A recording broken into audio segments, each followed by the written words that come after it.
the majority of us do not have access to consistently defined willpower, according to Human Design. That is about less than 40% of the entire population. So only 40% of us. Think about Taylor Swift, think about Kanye West, think about these people who are pushing out all of this energy, constantly producing and like are at the top of their game. And you wonder, like, how are they consistently going? How do they keep doing this thing? It's because they have this energetic integrity that is about discipline and willpower. And then the next 60% of us, myself, yourself, and maybe a lot of us listening right now, we actually don't have that consistent access to willpower. And that's when we start to feel like a little bit of guilt and shame about not being able to stay consistent and disciplined. Welcome, loves, to another episode of About Her. I'm very excited to have Aneakaleigh today with me.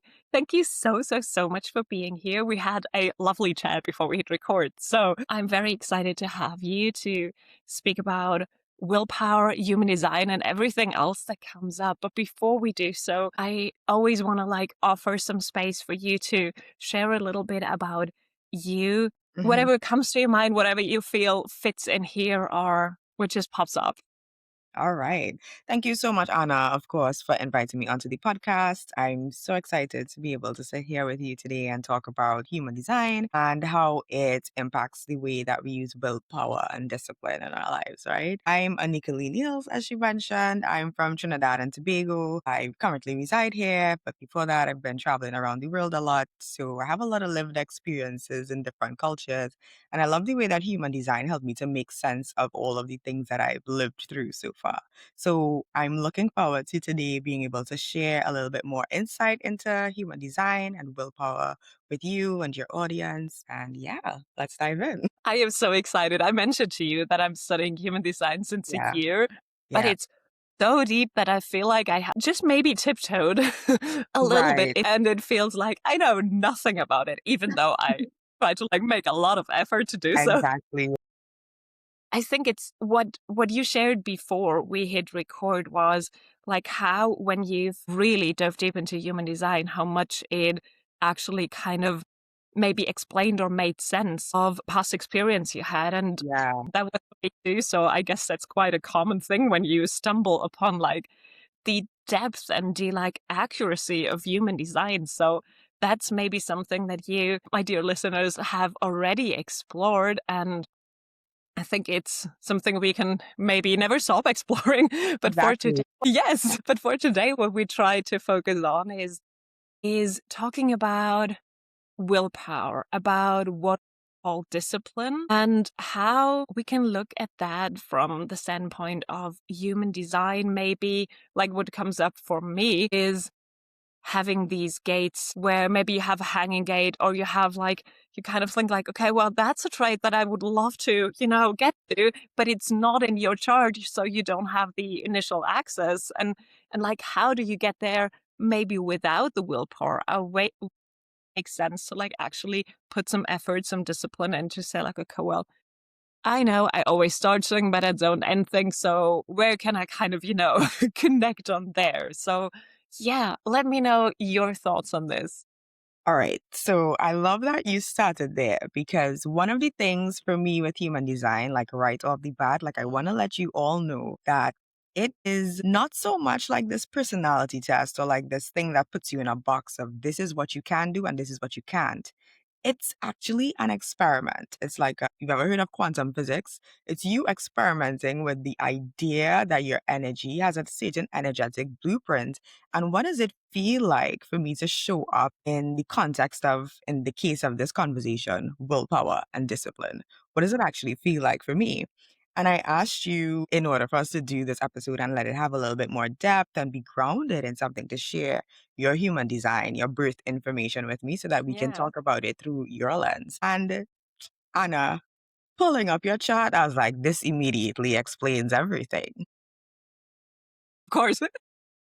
Like, for you to even ask such a question, it's like written in your chart. And I say that because you have a completely open, as we say in human design, ego center.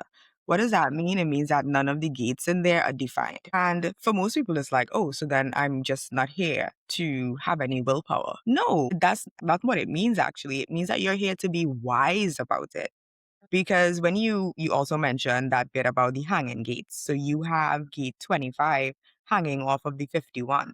So what that tells me immediately is you're gonna feel these kind of like energetic jolts to start wanting to do things. Like, and sometimes it can feel like it comes out of a period that is like shocking or agitating. Like something suddenly happens and you're like, I want to start doing this thing.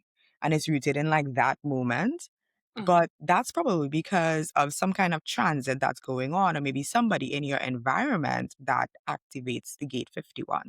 So, for example, that could have been me. I don't have gate 51 though. Let's say I did have it. After this conversation, you might be walking away with this jolt of energy of like, I need to start doing this thing. And that's kind of like informed by my energy if I had the 51, right? So that's a lot of times what's happening with a lot of us. And I want to kind of like come back a little bit and say, right off the bat, the majority of us do not have access to consistently defined willpower, according to human design. Like that is about less than 40% of the entire population. So only 40% of us. Think about Taylor Swift. Think about Kanye West. Think about these people who are pushing out all of energy, constantly producing and like are at the top of their game, right? And you wonder like, how are they consistently going? How do they keep doing this thing? It's because they have this energetic integrity that is about discipline and willpower. And then the next 60% of us, myself, yourself, and maybe a lot of us listening right now, we actually don't have that consistent access to willpower. And that's when we start to feel like a little bit of guilt and shame about not being able to stay consistent and disciplined. Yeah. Yes. So I definitely agree on that. And I think it's very common, unfortunately, in the society we live Personal. in, to look to someone else to say, like, that person is doing that. So why can't I?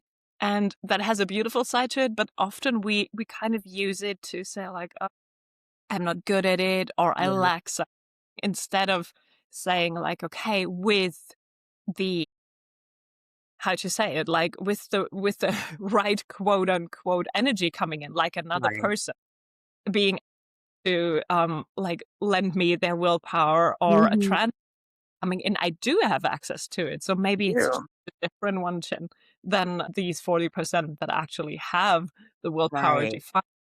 And Exactly.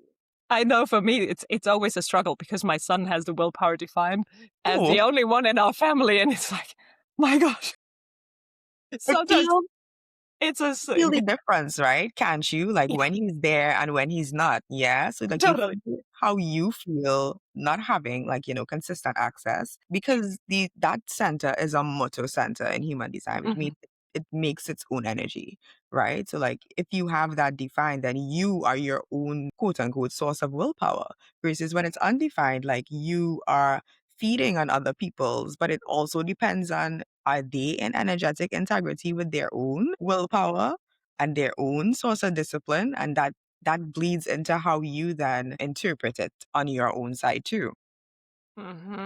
Yeah, yeah. I think it's very interesting to look at the integrity piece. Yes. So I would love to come back to that, but Sure. before, some that really lit up when you spoke about it was the transits, because when you mentioned, Mhm. like, when I have these jolts of like inspiration where I think, like, I need to do that, I do have them a lot. You have been totally correctly looking that up in my chart. And I think it's very interesting to dive deep into that, because when I think about myself or the women that I work with, we do Right. often like big amount of ideas, and then of course not all of them can come to fruition. And I've always looked it up from who's with me at the time, Mhm. Mhm. but I've never actually thought about the transits. And I think that is very interesting for people to become aware of, that yes, it's the people you're surround Yeah. yourself, also like the Yeah, like celestial that comes in. what's going on in the Yeah, cosmos. can you tell me, like, how would you kind of make sense out of that? Would you look at the transits for every day, or how would you weave that in like a normal daily life routine? Is there anything that you do? All right. Yeah, of course. So for me, it's not about like looking it up every day or like planning ahead, Mhm. right? So we're going to come back to that conversation about human design being an experiment. Yeah. And all you need to know is the basics, right? Like what is your type? And then what is the signature theme of that type? And then what is the not self theme of that type? So you are a manifesting generator. So am I, right? What we do is when things are in alignment or when we are in energetic integrity, we feel satisfied and we feel at peace. And when things are not in energetic integrity and we are not aligned with how our energy is supposed to work, we feel frustrated and we feel angry. Now, so right there off the bat, what I do nowadays is when I wake up, I tune into how am I feeling? What am I waking up with? What am I coming into the world with this morning? And if it's not feeling satisfied and at peace, then I'm like, something is a little bit antsy. And I don't know, maybe it came from a dream that I had, or maybe it came from something that I went to sleep thinking about. And in those moments, that's when I'm like, okay, what's going on in the cosmic weather? Like, where do I have any gates activated? Recently, I started like exploring more of the astrology. So I'm a little bit more aware of, for example, in your birth chart, you have your chart ruler, right? Mhm. So I'm a Virgo rising. So that means that Mercury is my chart ruler natally. Apparently, Mercury is moving into its retrograde period. It does that at Yeah. least 4 times a year. So me and my chart ruler, I knew, oh, and today Mercury is conjunct Mars in Scorpio. So all of these things now, I woke up this morning feeling a little bit like on the angry side. I'm not gonna lie. So I was like, okay, and then I saw the notification from my astrology app. It's like, oh, Mercury's conjunct Mars in Scorpio. I was like, okay, all right. And then they give you like a little note about what to do or what not to do. I was like, I'll keep that in mind. It's just like things like this. And you have like these systems in place where there's like an app that you use. You see me like looking down. That's because I'm looking at your charts and I'm looking at our Mhm. charts. And it's an app that I use called Neutrino Design. And they Mhm. actually have a transit feature. So I have your chart pulled up. So when I click the transit feature, I can see which gates that you don't have naturally defined come into definition during Mhm. the transits of the day. And then it obviously tells me like which planet is transiting that gate. And so that also will give me like a deeper understanding of the themes that's going to show up for you. So for example, you have a emotional definition, which you don't usually have. So you might be feeling with the transits a lot more, I don't want to say a lot more emotional because you are a human being, so you're going to experience emotions naturally. But this particular emotional definition that you have, let me take a deeper look at it, is through Let me Saturn. just ask you, sorry for interrupting you. Let me just ask you Fine. one thing, because it happened a few times when I put my information into some of the birth chart Mhm. calculators, I come out as a sacral generator. But Okay. I had a few people, including you right now, Yeah. out with a manifesting generator side. Mhm. Is it because of like my birth time so close to a switch? How does this come about? That's interesting. So I can actually on my app as well, I can actually look and see. So you were born at 3:11 a.m. Yes. Okay. Oh, no. You're completely right. You are a generator. The reason I confuse that is because I didn't notice that you do not have a direct connection to the throat. So a manifesting generator would have a direct connection to their throat Mhm. from the sacral, but you don't have that. You actually have split definition, right? Here, yes. This Exactly. one and then Exactly. So you're absolutely accurate with that. So yeah, a generator. But the feeling of the not self theme of being satisfied and being frustrated still stands for you. For yes, me, well, because of the manifestor side of it, I'm gonna have anger as well as being at peace. But yeah, so thanks for clarifying that. yeah. But like it happened to me as well, and I was like, okay, now what to do with it? Right. Yeah. No, it could be that like the same thing that I did, my manifesting generator mind. Like we do that a lot. We skip things. And then we're like, oh wait, no. You're super fast. Yeah, we look at things really fast and we're not like always in the details. But it's really important with your human design to be in the details, Oh, yeah. right? So yeah, I was saying that you have emotional definition during this transit. Hmm. So it's not something that I would recommend that so usually when you have emotional definition, you have to wait for clarity to make Hmm. decisions, right? But this is like the cosmic weather of the time. So you might not be so in tune with your gut right now because you're Hmm. waiting for your emotional wave to subside. And again, you're borrowing that energy. So it's really important for you to be mindful then of, are these emotions my own, or are they coming from the cosmic weather? Are they coming from the people around me? And that's why the transits are so important, because sometimes in the experiments, and you talk about mindfulness a lot, right? So you're being Yes. mindful and you're noticing and you're being aware of your emotions, and you're like, but do these belong to me?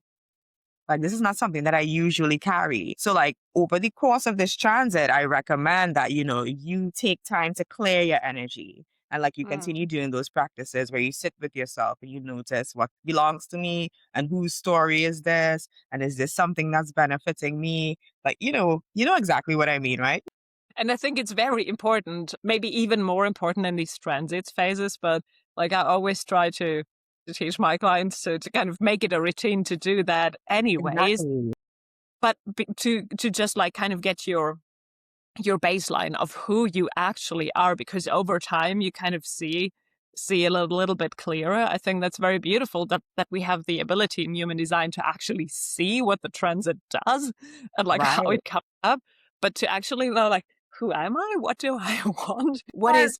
What is actually mine, and where do I put my energy, my discipline, my willpower to come back to that into? So, Mhm. but yeah, it's very necessary. And I thank you so much for kind of bringing back this awareness to say, like, do look up what is happening and actually ask yourself, is this mine? Are these Yeah. emotions?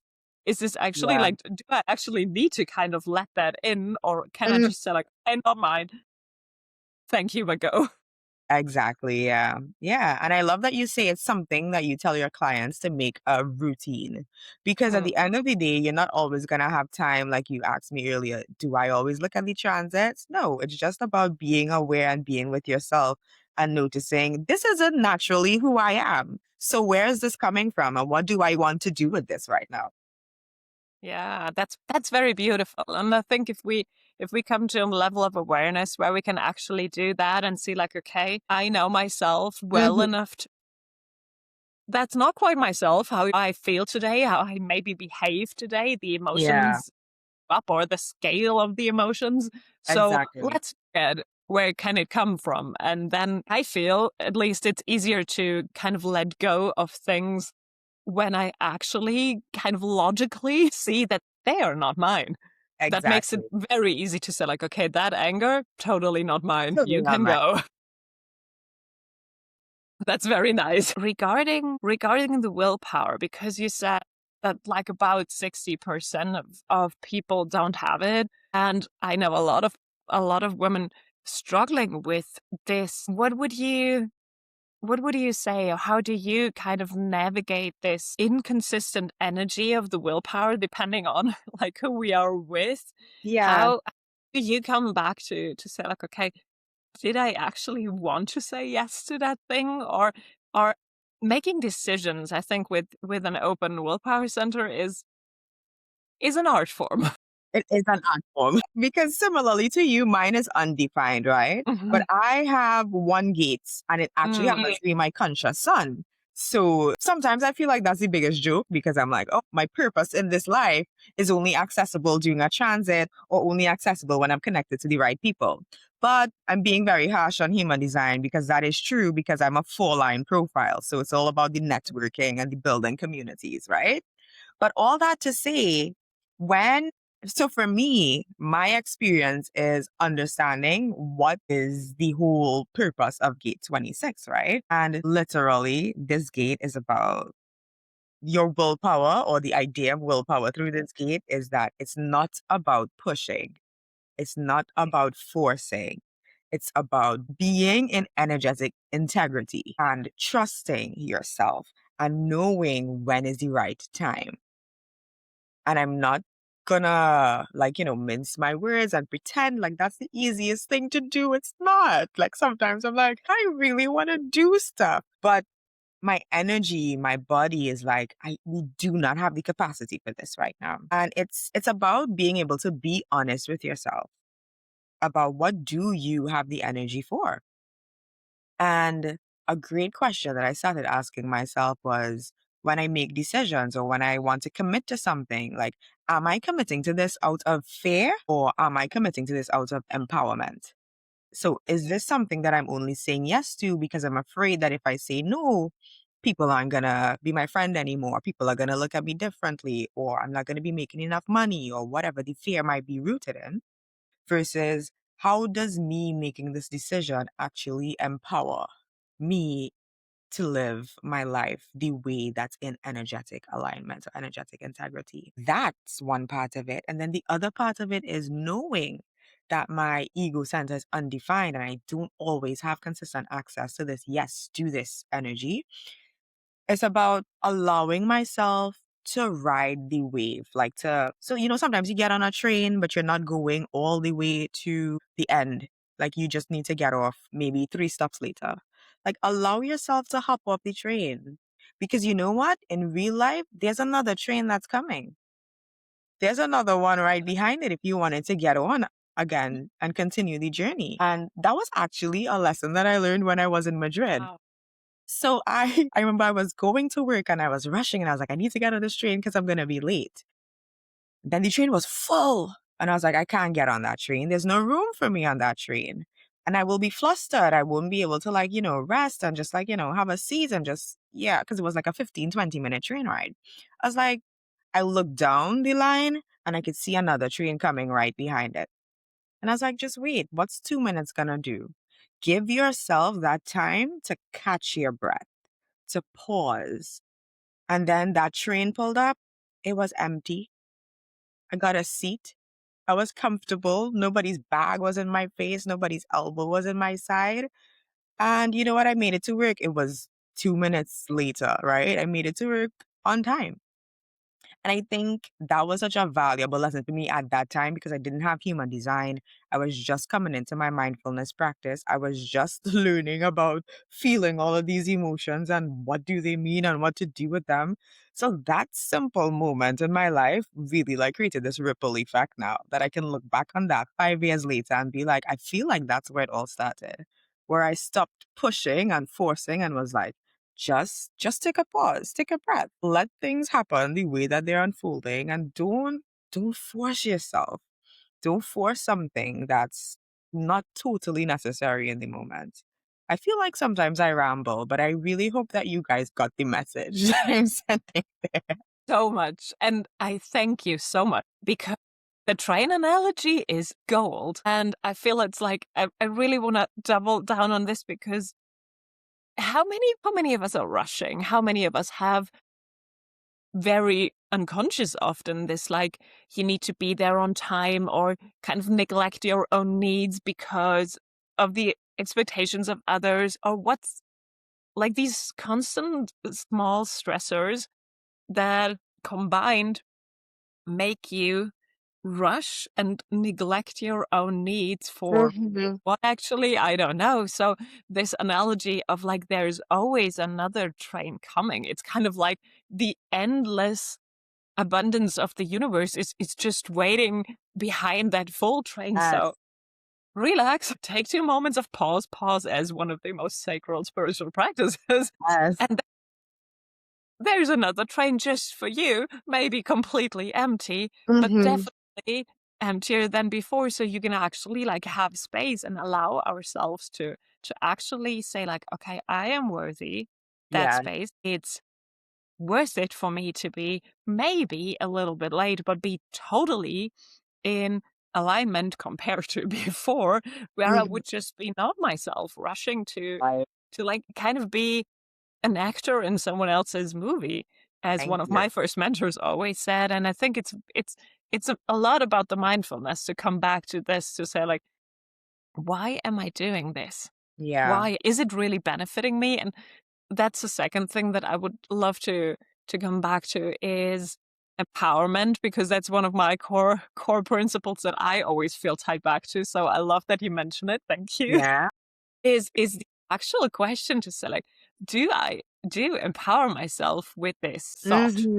believe, whatever, or is it rooted in scarcity, in Yeah. lack, in fear, in anything outside myself that kind of causes misalignment? So always coming back, and maybe that's a lifelong, most likely, that's a lifelong thing to actually learn to say, like, why am I Exactly. doing this? Okay, and where's my empowerment?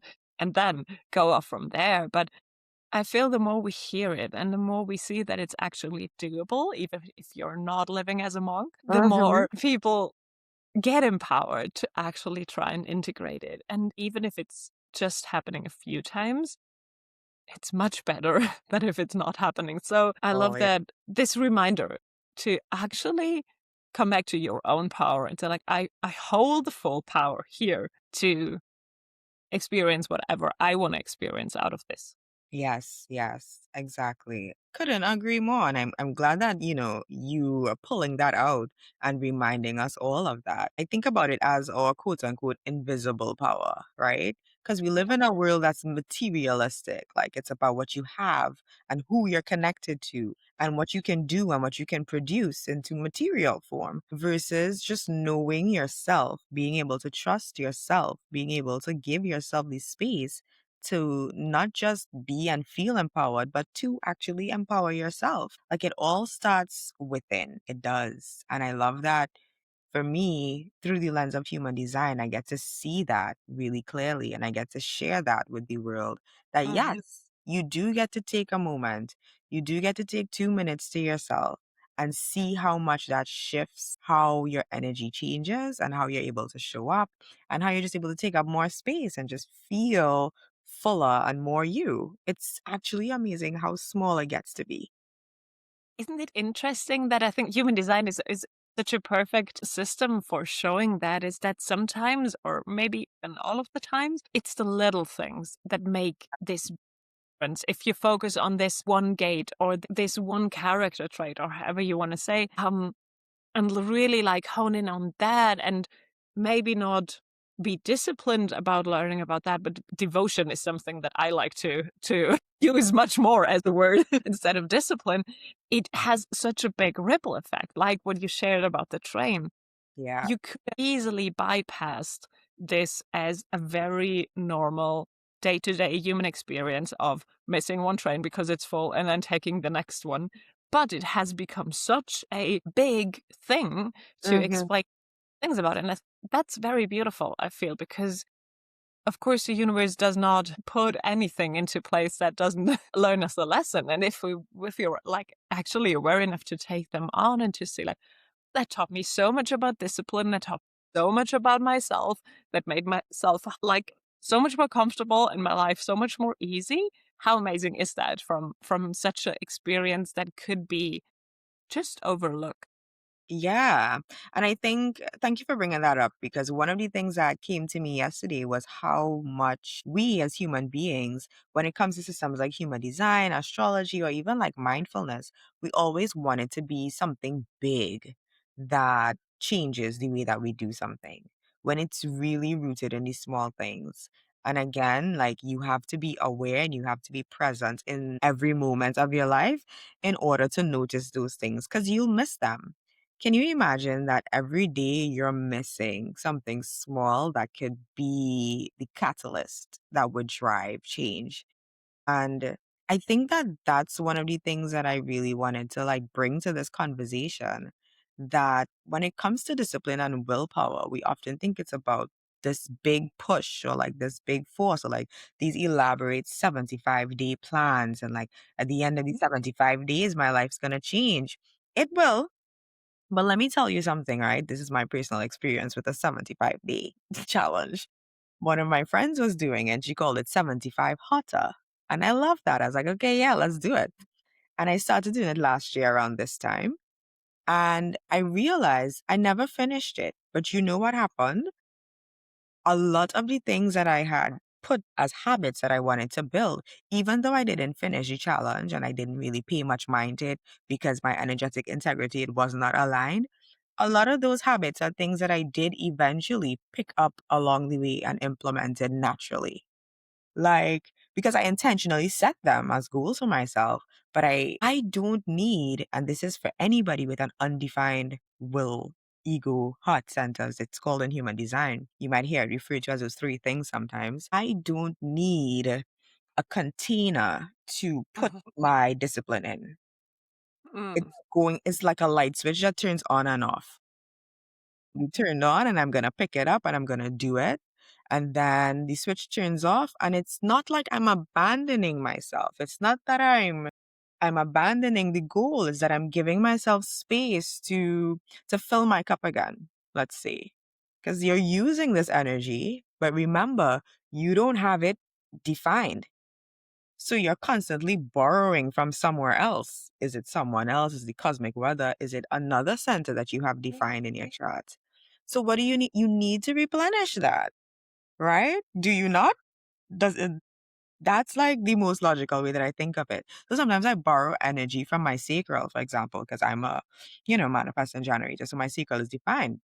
But you need to replenish that because I'm diverting it to something else to give myself willpower. And I naturally don't have the willpower. So I give myself the 75-day challenge and I push through, let's say, 30 of the days. And then after 30 days, I'm like, "Ah, I can't go no more." I need to build back up that energy because I use it for something else.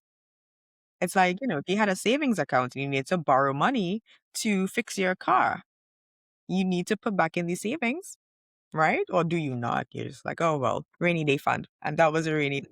So, I love that very much. And if I feel it shines a light on not finishing thing or not being disciplined enough to finish yeah. things that so many of us with the open willpower center might have experienced a few times in our lives Mhm. to say, oh, okay, it's maybe it's not even bad that I didn't finish it because like you said, I did get out, you did get out like habits Mhm.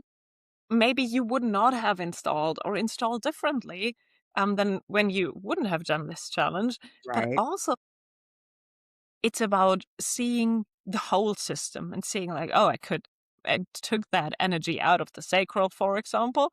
So that worked for a bit of time, but now it's not there. So I'd rather care for the whole system and Right. replenish the energy and fill my cup up in like all the centers than to say like I need to finish this one thing and I'm using the energy of every center I can just get to finish this thing with willpower that we don't actually have consistently. Yeah. Why should we? So I feel like it's a wonderful permission slip to be nicer to ourselves and actually much more compassionate about what it really needs in this moment compared to say like I said I'll do this 75 challenge.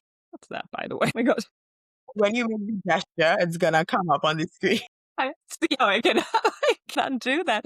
But like I think that's something that we do a lot as humans, as Human. women, like the society that we live in, to like be super harsh on ourselves when we don't Yeah. finish things and when we are not able to do things as other people that we look up to. Mhm. And then say like we're not that good or we've done bad or we failed or whatever harsh word or thought that might Exactly. come instead of saying like, well, it's not my nature to be there consistently. So can't I honor my nature? I have so many other qualities. Why do I need to have this exact quality the way that someone else does? I don't. You don't. And that's apart from it being an experiment, it's also this permission slip, this reminder that each one of us has a unique energetic blueprint. If and when you think about that, if you are showing up like me and we need your energetic frequency, then we're missing something collectively. And I just want to encourage everybody to, even though it might feel counterintuitive or it goes against the grain of what is considered to be normal in human design, all of this is called conditioning because we have been conditioned by society to do things in in a specific way with the aim of constantly producing, right? Because we live in a capitalist society. We all need to be productive in order to keep the money flowing, right? That's what they've told us. But what if it is actually different? Because we've all been doing it the same way for the past, millennia or so. And we are all feeling beyond burnt out now. I think they're gonna have to come up with a new word because burnt out is overplayed. Like this is It's something else, guys. I don't know if we could still keep calling this burnout, but no, it's kind of like, that quote that they attributed to Albert Einstein. You keep doing the same thing over and over, expecting different results. That's insanity, right? So I would like to invite you to know your human design. Like, what is your type? What is your signature theme? And what is your not self theme? And once you can notice those two things, once you can notice where in my life am I feeling frustrated? And how can I turn that into satisfaction? Do I need to do less of something? 95% of the time, you need to be doing less. another conditioning. Yeah. Like we always like especially when it comes to, creating new habits and routines, we always think that it's about adding something Mm. else on top of everything we already have going on.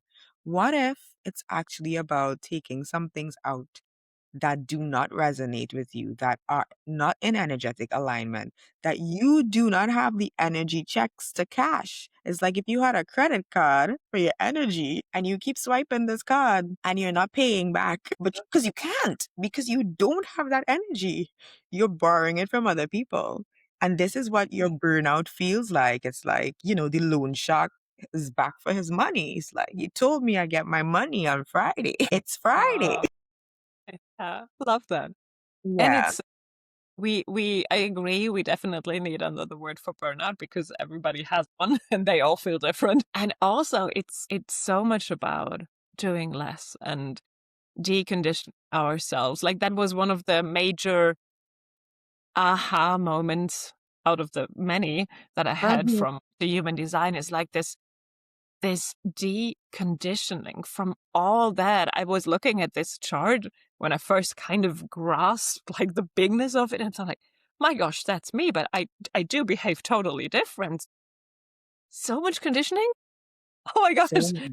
so Like much. like I agree with you. It's if you use human design or if you don't feel called to it, which maybe some people do, but most of them are totally interested, like do use something else, but do get to know yourself, I think, in a compassionate way to say, like, I don't have to be like anybody else. And for that, human design is just so beautiful because it gives you the visual and it gives you the actual, I'm not putting you into a box, but hey, look at how unique you are and how cool that is.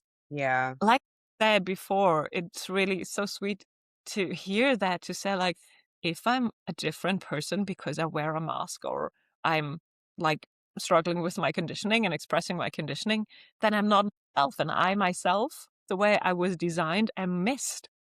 That's such a beautiful way to look at people pleasing, no boundaries, you know, all of this stuff that we are struggling with to various extents. So, like, okay, I'm here to be me. So let's do that because that's how universe, God, source, love, whatever, Yeah. meant me to like express myself in that way, and that brings a lot of compassion. And I think that's kind of the underlying theme of this talk today, even though we haven't used the word a lot, is like passion with ourselves and Yeah. actually being nice, actually slowing down, that you said, not adding Mhm. another task, not doing the capitalistic thing with your own Yeah. self, but Yeah. be yourself and slow down and actually live life and just not always be in the hamster wheel. Yeah.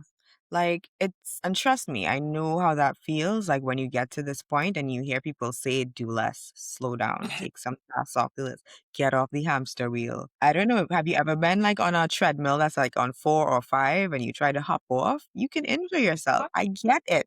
I get it. And I'm not saying, to dive over the cliff, like, but of course, the more you build into your days, because that's where it started for me before I even knew what human design was. That's where it started for me, where I would just constantly remind myself, just be here now. Like, I would be constantly thinking about the future or the past. And, that's built into my human design chart. And I see it in yours a little bit too, where we're Mm, constantly you thinking about see what. which And gates? I believe you have the 6447 channel. Yeah. So I just have the 47. My Mm, is okay, that's completely undefined, completely open. mhm. And the 47 is my design sun. And I found myself ruminating a lot on the past and things that happened and trying to piece things together and just like be like, well, why did this need to go this way? And just da da da da and like, over and over. And just be like, please just Aneakaleigh, be here now. Just like be in this present moment. There'll be time to think about that. There'll be time to figure out all of that. But I need us here, please. And it took a while. That did not change for me overnight. Like I remember sometimes I'd be lying down to sleep at night and your brain wants to do the thing where it replays everything that ever happened to you in your life. And you're like, "Oh, again?" And just like, yeah, one more time. And you're like, please just stop. And then the more that I did that with myself, just remind myself, be here now, be compassionate. Like sometimes I give myself, okay, you have 5 minutes. Let's just do it one more time. Mhm. Like, that compassion. Eventually, I got to a place where, well, now in my life, when I lie down to sleep, I just close my eyes and I'm asleep. Well, I don't even know when it was lights out, but I don't do that thing anymore of like ruminating, of like obsessing over the past. And it all started with me giving myself 5 minutes or me giving myself like that moment to say, hey, can we just get through this one task? And then after we can do that thing. mm, And then I started to trust myself because I started honoring like those small and then eventually got to a place where we actually don't need to do that anymore. And you you just know, like let go. this reminds me of something that the wife of my father said when I first told her about human design and Mhm. how much I'm intrigued by it. She said, "Oh, that's beautiful. You come back to love." And I was like, "Oh, well, it's a language of love." And I was like, Yeah. I a nation cross of the vessel of love, so of course I teared up when I heard that But it's because also about coming back to this love of self, right? Because when yes, you understand who you truly are here to be, it's so much yeah, easier to say, I love you, I care for you, and this is how we're doing things. yes, yes, and it makes I feel it makes things so much easier to like kind of like you said let go of the mind trying to do its thing by being in the past or in the future and coming back. That's another form of self-love, Yes. actually deconditioning from whatever society told you you have to do or be. That's another form of self-love, so it's always coming back to say like, oh, how cool. That's me, Yeah. I love. And I think that's one of the most beautiful things that we can do, and also the thing we're here to do. So that's very nice. Yeah. I just love how, like, Thank you. throughout the conversation, we've just been able to, like, piece together without, like, directly talking about your chart, like, what you're doing through your work, right? As the incarnation cross vessel of love. It's like coming back to Yeah. that love of Yeah. self. Yeah. That that's so beautiful because for so long I've asked myself, like, how do I actually do that? And then it just evolved over the years. And I feel it's kind of like I'm definitely in the right direction, even though so many Definitely. ideas. It's like the direction and it always comes back to this. So it's wonderful that you can mirror that back to me. Thank you. Thank you for that wonderful wisdom that you shared and these analogies, these pictures you gave us, like really profound. I feel this is so helpful to so many of you. So I am hoping a lot of people listen to it Yes, and yes. really dive deep into your human design. I can't just repeat what you said because it can give you so many beautiful paths and ways back to yourself. And well, what else can we do? Yeah, what else can we do? I just love being able to, like, offer this as a Mm, part of, like, reflection and contemplation for yeah, people. So, yeah, as many of you as this lands with, I really hope that it gives you a new perspective, something to walk away from this conversation with and just be like, a new seed that's planted in your mind, and you'll see over time how that comes to life. definitely, definitely. I love the seed analogy. I use it a lot too. Mhm.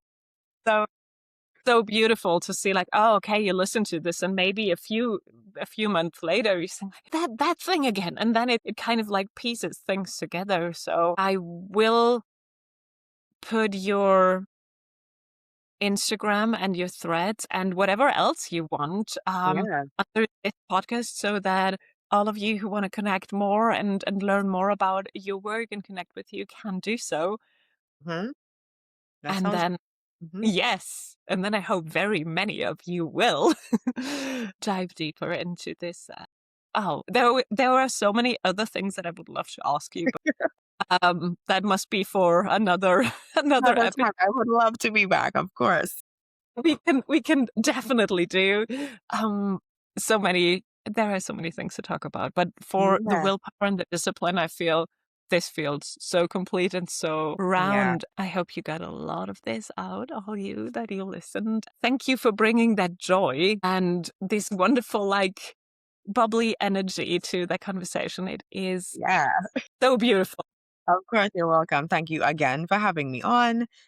Yeah, I look forward to future conversations with you. Definitely.